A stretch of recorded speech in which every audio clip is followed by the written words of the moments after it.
দেশে ফিরে ঢাকা আন্তর্জাতিক বিমানবন্দর থেকে গ্রেপ্তার হয়েছেন বিএনপির ভারপ্রাপ্ত চেয়ারম্যান তারেক রহমান। তারেক জিয়ার উপর ক্ষেপে বিএনপিকে নিষিদ্ধ ঘোষণা করলেন ডক্টর ইউনূস। তারেক জিয়ার দেশে ফেরার পদ্ধতি ঠেকিয়ে দিতে চায় ছাত্র জনতা। আন্দোলনে নেমে হাসিনাকে উৎখাত করেছি, তাদেরকে উৎখাত করতে আমাদের লেগেছে মাত্র 15 দিন, আপনাদেরকে উৎখাত করতে লাগবে মাত্র 15 সেকেন্ড। এই মাত্র পাওয়া ব্রেকিং নিউজ, তারেক রহমানের দেশে আসা নিয়ে পাওয়া গেল চাঞ্চল্যকর তথ্য। শেখ হাসিনা পালানোর প্রায় 1 বছর হয়ে গেল, এখনো পর্যন্ত কেন তারেক রহমান দেশে আসতে পারলেন না, কোন কারণে কোন ভয়ে তিনি দেশে আসলেন না, এবার সেই তথ্য ফাঁস হয়েছে। জানিয়ে দিব সে বিষয়ে বিস্তারিত। দেশে আসলে কি গ্রেপ্তার হবেন তিনি, এ বিষয় নিয়ে চাঞ্চল্যকর তথ্য ফাঁস হয়েছে। থাকছে সম্পূর্ণ ভিডিও জুড়ে, তাই অনুরোধ করবো ধৈর্য ধরে সম্পূর্ণ ভিডিওটি দেখার জন্য। এছাড়াও থাকছে আজকে দিনের সবশেষ কিছু গুরুত্বপূর্ণ আপডেট নিউজ, বিস্তারিত দেখে আসবো। তার আগে ছোট করে একটি অনুরোধ, আপনারা যদি এ ধরনের আপডেট নিউজগুলো সবার আগে পেতে চান অবশ্যই চ্যানেলটি সাবস্ক্রাইব করে রাখবেন। রাজনৈতিক অঙ্গনে অভূতপূর্ব নাটকীয় মোড়। আজ জাতির উদ্দেশ্যে দেওয়া এক সরাসরি ভাষণে প্রধান উপদেষ্টা ডক্টর ইউনূস হঠাৎ করেই বাংলাদেশ জাতীয়তাবাদী দল বিএনপিকে নিষিদ্ধ ঘোষণা করে। এই ঘোষণায় সারা দেশে সৃষ্টি হয় আলোড়ন, বিস্ময় আর রাজনৈতিক চাঞ্চল্য। ভাষণের শুরুতেই ডক্টর ইউনূস দেশের স্থিতিশীলতা, সুশাসন এবং গণতান্ত্রিক পরিবেশ বজায় রাখার অঙ্গীকার পুনর্ব্যক্ত করে। এরপরই তিনি তীব্র কণ্ঠে বলেন, একটি দলের ব্যক্তিগত লালসা, ক্ষমতার অপব্যবহার এবং রাষ্ট্রবিরোধী ষড়যন্ত্রের কারণে আজ আমাদের এই কঠিন সিদ্ধান্ত নিতে হচ্ছে। বিএনপি এখন আর কোনো রাজনৈতিক দল নয়, এটি হয়ে উঠেছে একটি ষড়যন্ত্রমূলক নেটওয়ার্ক, যার নেতৃত্বে রয়েছেন তারেক রহমান। ডক্টর ইউনূস তার ভাষণে সরাসরি তারেক রহমানের নাম উল্লেখ করে বলেন, লন্ডন থেকে বসে দেশের প্রশাসনকে ভেঙে ফেলার পরিকল্পনা করা, রাষ্ট্রীয় গোয়েন্দা সংস্থার ভেতরে বিভেদ সৃষ্টি করা এবং সামরিক বাহিনীকে রাজনৈতিক উদ্দেশ্যে ব্যবহার করতে চাওয়ার মতো অপরাধে তারেক রহমানকে আমি একজন রাষ্ট্রদ্রোহী হিসেবে বিবেচনা করছি। তিনি আরো বলেন, তারেক রহমান বিগত কয়েক সপ্তাহ ধরে পাকিস্তান ও কিছু আন্তর্জাতিক চক্রের সাথে গোপন যোগাযোগ রাখছিলেন। এসব তথ্য আমাদের কাছে প্রমাণ সহ রয়েছে। ডক্টর ইউনূসের ঘোষণার মাত্র 30 মিনিটের মধ্যেই ঢাকা নয়াপল্টনে বিএনপির কেন্দ্রীয় কার্যালয়ে অভিযান চালায় সেনাবাহিনী ও র্যাবের যৌথ দল। অফিস থেকে উদ্ধার করা হয় একাধিক গোপন পরিকল্পনা দলিল, উচ্চ ক্ষমতা সম্পন্ন রেডিও যোগাযোগ যন্ত্র এবং বিদেশি অর্থায়নের নথিপত্র। আমরা সেই চক্রের ভেতর ঢুকে গেছি। ঘটনার পরপরই লন্ডন থেকে একটি ভিডিও বার্তায় তারেক রহমান বলেন, এটি একটি রাজনৈতিক প্রতিহিংসা। ডক্টর ইউনূস নিজেই দেশে একনায়কতন্ত্র কায়েম করছেন। বিএনপিকে নিষিদ্ধ করা মানে দেশের কোটি কোটি মানুষের কণ্ঠ রুদ্ধ করা। তবে এই বার্তা প্রচারের কিছুক্ষণ পর ইউটিউব এবং ফেসবুক থেকে ভিডিওটি সরিয়ে ফেলা হয়। বিএনপি নিষিদ্ধ ঘোষণার পরে নির্বাচন কমিশন থেকে এক জরুরি বিজ্ঞপ্তিতে জানানো হয়, বিএনপি একটি বৈধ রাজনৈতিক দল হিসেবে আর স্বীকৃত নয়, তাই তাদের নিবন্ধন বাতিল করা হয়েছে এবং সব ধরনের রাজনৈতিক কার্যক্রমে অংশগ্রহণ নিষিদ্ধ। জাতিসংঘ ও ইউরোপীয় ইউনিয়নের পক্ষ থেকে তাৎক্ষণিক প্রতিক্রিয়ায় বলা হয়, তারা পরিস্থিতি পর্যবেক্ষণ করছেন। তবে ডক্টর ইউনূসের কার্যালয় থেকে জানানো হয়, দেশের সার্বভৌমত্ব ও অভ্যন্তরীণ বিষয়ে কোনো বিদেশি হস্তক্ষেপ সহ্য করা হবে না। রাষ্ট্রপক্ষ জানায়, তারেক রহমান ও বিএনপির শীর্ষ 21 নেতার বিরুদ্ধে রাষ্ট্রদ্রোহ ও সন্ত্রাসী অর্থায়ন সংক্রান্ত মামলার প্রস্তুতি চলছে। ইতোমধ্যে বিমানবন্দর, সমুদ্র বন্দর ও স্থলবন্দরে রেড অ্যালার্ট জারি করা হয়েছে। রাজনৈতিক বিশ্লেষক ডক্টর মাহমুদ হাসান বলেন, এই সিদ্ধান্ত বাংলাদেশের ইতিহাসে নজিরবিহীন। তবে এটি কতটা দীর্ঘমেয়াদী এবং জনগণের কতটা সমর্থন পাবে তা সময়ই বলবে। আরেকজন সাংবাদিক মতিউর রহমান বলেন, বিএনপি দীর্ঘদিন ধরে জনবিচ্ছিন্ন ছিল, তবে একে একতরফা নিষিদ্ধ ঘোষণা করার সিদ্ধান্ত দেশে গণতন্ত্রের ভবিষ্যৎ নিয়ে প্রশ্ন তুলতে পারে। রাজধানীর বিভিন্ন এলাকায় সাধারণ মানুষের মাঝে মিশ্র প্রতিক্রিয়া দেখা যাচ্ছে। কেউ বলছেন দুর্নীতিবাজদের এভাবেই শাস্তি দেওয়া উচিত, আবার অনেকে বলছেন এটা এক ধরনের একনায়কতন্ত্রের দিকে ধাবিত হওয়া। ডক্টর ইউনূসের এই সিদ্ধান্ত শুধু একটি রাজনৈতিক দলকেই নিষিদ্ধ করেনি, বরং বাংলাদেশের রাজনীতিতে এক নতুন যুগের সূচনা করেছে। প্রশ্ন উঠেছে, এই সিদ্ধান্ত গণতন্ত্রকে বাঁচাবে? তারেক জিয়ার দেশে ফেরার পদ্ধতি ঠেকিয়ে দিতে চায় ছাত্র জনতা। বাংলাদেশের রাজনীতিতে জিয়া পরিবারের দিন শেষ। এটা আমি বলছি না, ছাত্র জনতার বার্তা, এনসিপির বার্তা, বিপ্লবীদের বার্তা অনেকটা এরকম। দর্শক, কিছুদিন আগে এই জুলাই বিপ্লবীদের অন্যতম গুরুত্বপূর্ণ অগ্রসৈনিক তাসনিম জারা, যিনি নানানভাবে জুলাই আন্দোলনে ভূমিকা রেখেছেন, তিনি বলছিলেন, কোন এক পরিবারের কারণে বাংলাদেশের সংস্কার আটকে থাকতে পারে না। মানে জিয়া পরিবারকে কটাক্ষ করে বলেছেন। কারণ ওই যে বিএনপি একই ব্যক্তি দলের প্রধান এবং প্রধানমন্ত্রী হতে পারবে না, এটা মানে না। এক ব্যক্তি দুইবারের বেশি প্রধানমন্ত্রী হতে পারবে না, এটাও মানে না। মানে ওই তারেক রহমানকে all in all Sheikh Hasina বানাতে চায়। এই জায়গাটা থেকে তাসনিম জারা এই কথাটা বলেছেন।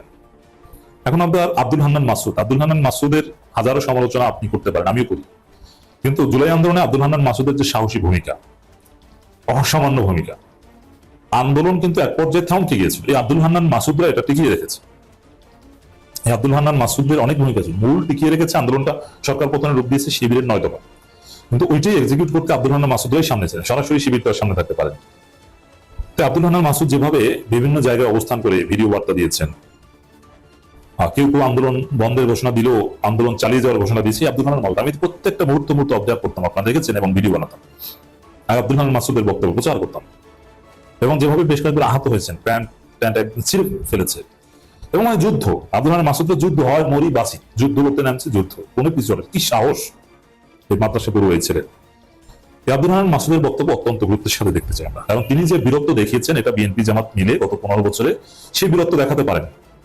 আব্দুল হান্নান মাসুদের ডাকে জনগণ নেমেছে, বিএনপি জামাতের ডাকে কোনো জনগণ নামেনি, শুধু তাদের নেতাকর্মীরা একান্ত নেমেছে। অতএব এই আব্দুল হান্নান মাসুদের অবস্থান অনেক উপরে। এই আব্দুল হান্নান মাসুদ বলছেন দেশের ভবিষ্যৎ নির্ধারণ করবে 18 কোটি জনগণ, কোন বিশেষ পরিবার নয়। এখন বিশেষ পরিবার বলতে যে পরিবার, মানে এই কথাটার তাৎপর্য কি, আমি বিশ্লেষণ করবো ডিটেলস, কিন্তু এখানে একটা তাৎপর্য হচ্ছে তারেক রহমান দেশে ফিরতে যাচ্ছেন, বলা হচ্ছে জুলাইয়ের শেষ সপ্তাহে, মানে 5 আগস্ট উদযাপন করবেন তারেক রহমান। ঠিক আছে, ওয়েলকাম। তারেক রহমান এখন কেন, তিনি তো গত বছর এই 6 আগস্ট আসতে পারতেন দেশে, বরং এতদিন কেন আসেননি সেই প্রশ্ন, এখন আসলে তো ওয়েলকাম, কোনো সমস্যা নেই। কিন্তু দেখেন সমস্যাটা হচ্ছে দেশে আসার পদ্ধতি নিয়ে। দেশে আসার পদ্ধতিতে আমাদের আপত্তি আছে, এবং আমি বিশ্বাস করি আব্দুল হান্নান মাসুদ বা ছাত্র জনতা সেদিকে ইঙ্গিত করছে, এই বিষয়ে তারা সোচ্চার।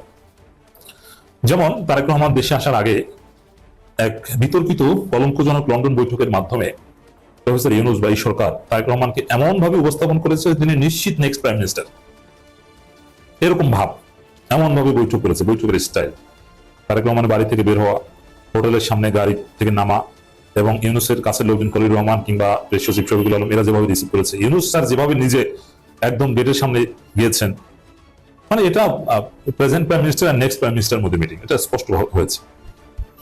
এখন তাকে প্রধানমন্ত্রী সুলভ উপস্থাপন করেছে সরকার, তারপর সরকার তাকে চূড়ান্ত নিরাপত্তা দিয়ে মানে বিশাল আয়োজন করে দেশে আনবে, এমন ভাব যে প্রাইম মিনিস্টার যেতেও বড় কিছু থাকে, যেমন ব্রিটিশ রাজা, ওরকম কিছু।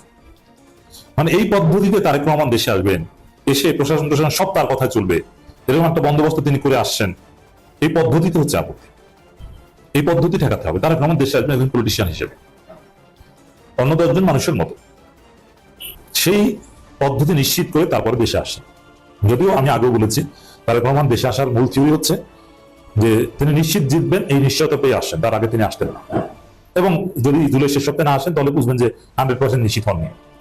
এবং এই যে পদ্ধতি, প্রাইম মিনিস্টার হওয়ার নিশ্চয়তা পেয়ে, প্রশাসন পুরোপুরি কন্ট্রোল করার নিশ্চয়তা পেয়ে পুরো ভাব নিয়ে দেশে আসবেন, লেভেল প্লেইং ফিল্ড নষ্ট করে, এই জায়গাটা ছাত্র জনতা ঠেকিয়ে দিতে চায় বলে মনে করি। এই জন্যই এই দেশের ভবিষ্যৎ নির্ধারণ করবে 18 কোটি জনগণ, কোনো বিশেষ পরিবার নয়, এই আলাপ আলোচনা। তারেক রহমান দেশে আসলে সর্বোচ্চ খালেদা জিয়ার মতো, খালেদা জিয়ার মতো অত সম্মানও পান না, কারণ খালেদা জিয়া কয়েকবারের প্রধানমন্ত্রী, কিন্তু 3 বারের প্রধানমন্ত্রী, আর তারেক রহমান তো কিচ্ছু না, তিনি আইন অনুযায়ী ডিভিশনও পান না। হ্যাঁ, বিশিষ্ট ব্যক্তি হিসেবে 2nd ক্লাস ডিভিশন পান, কিন্তু বাংলাদেশের আইন অনুযায়ী কারাগারে 1st ক্লাস ডিভিশন পান না। তিনি সাবেক এমপি, মন্ত্রী, 1st ক্লাস অফিসার, কিছুই না, যেসব যুক্তিতে ডিভিশন পাই এগুলো কিচ্ছু না। জাস্ট জীবনযাত্রার বিবেচনায় সরকার বা ম্যাজিস্ট্রেট চাইলে তাকে 2nd ক্লাস ডিভিশন দিতে পারে কারাগারে। এই মানের লোক তাকে এমন ভাবে উপস্থাপন করছেন, এমন হাইপ তৈরি করছেন, এবং তাকে ঘিরেই বিএনপি সংস্কারের এইটা মানি এইটা মানি না, এটা মানবে না। এই যে Tarique Rahman hegemony, level playing field নষ্ট, এটা ছাত্র জনতা টলারেট করবে না, বিশ্বাস করি। এই দিকেই আব্দুল হান্নান মাসুদের ইঙ্গিত। জাতীয় নাগরিক পার্টির এনসিপি সিনিয়র যুগ্ম মুখ্য সমন্বয়ক আব্দুল হান্নান মাসুদ বলেছেন 2024 সালের গণঅভ্যুত্থান ছিল বাংলাদেশের জনগণের পক্ষ থেকে পরিবর্তনের বিরুদ্ধে একটি সুস্পষ্ট না। এখন আবার আরেক পরিবর্তন এটা মেনে নেবে না। এই দেশে কোনো পরিবারের ব্যক্তিগত সম্পত্তি নয় যে তার ইচ্ছা মতো শাসন ও শোষণ করবে। এখন থেকে দেশের ভবিষ্যৎ নির্ধারণ করবে 18 কোটি জনগণ, কোনো বিশেষ পরিবার না। মানে ওই তারেক রহমানকে আলাদাভাবে কিছু উপস্থাপন করা, এই জিনিসটা ওরা মানছে না বা মানতে পারবে না। এটা 24 বিপ্লবের স্পিরিট পরিপন্থী। আব্দুল হান্নান মাসুদ বলেন, গণঅভ্যুত্থানের মাধ্যমে যে সরকার ক্ষমতা এসেছে তারা এখন পর্যন্ত মাথা তুলে দাঁড়াতে পারেনি, বরং বারবার নিপীড়নকারীদের কাছে আত্মসমর্পণ করছে, যা অত্যন্ত উদ্বেগজনক। এখন তো বিএনপির কাছে আত্মসমর্পণ করেছে। অলরেডি বিভিন্ন জায়গায় খবর পাচ্ছি যে যেহেতু এই লন্ডন বৈঠকের পরেই প্রশাসন নাকি ইউটার্ন, তারা এখন বিএনপির কথায় চলে। ঢাকা দক্ষিণ সিটি কর্পোরেশন প্রসঙ্গে তিনি বলেন, সেখানে পরিকল্পিতভাবে রাজনৈতিক কর্তৃত্ব কায়েম করে রাখা হয়েছে। এখনই যদি জনগণ প্রতিবাদ না করে তাহলে আগামী নির্বাচনে ভোটাধিকারও হারাতে পারে। ভোট কেন্দ্রে গিয়ে হয়তো আর কাউকে ভোট দিতেই দেওয়া হবে না।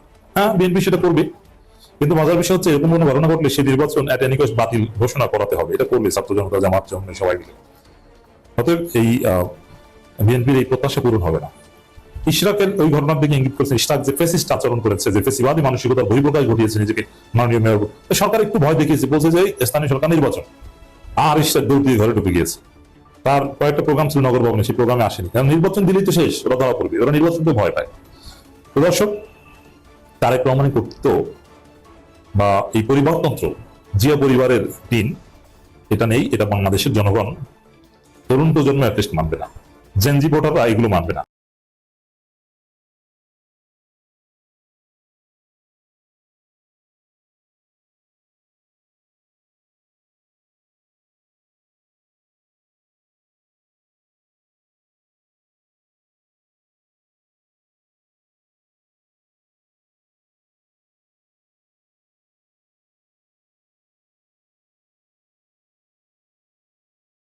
দেখছিলেন বিস্তারিত। এ সম্পর্কে আপনাদের মতামত কমেন্টে লিখে পাঠাবেন। ভিডিও ভালো লাগলে চ্যানেলটি সাবস্ক্রাইব করতে ভুলবেন না। এবারের মতো এখানেই বিদায় নিচ্ছি, শীঘ্রই দেখা হবে নতুন কোনো ভিডিও নিয়ে। ততক্ষণ সকলে ভালো থাকুন, সুস্থ থাকুন। আসসালামু আলাইকুম ওয়া রাহমাতুল্লাহি ওয়া বারাকাতুহু।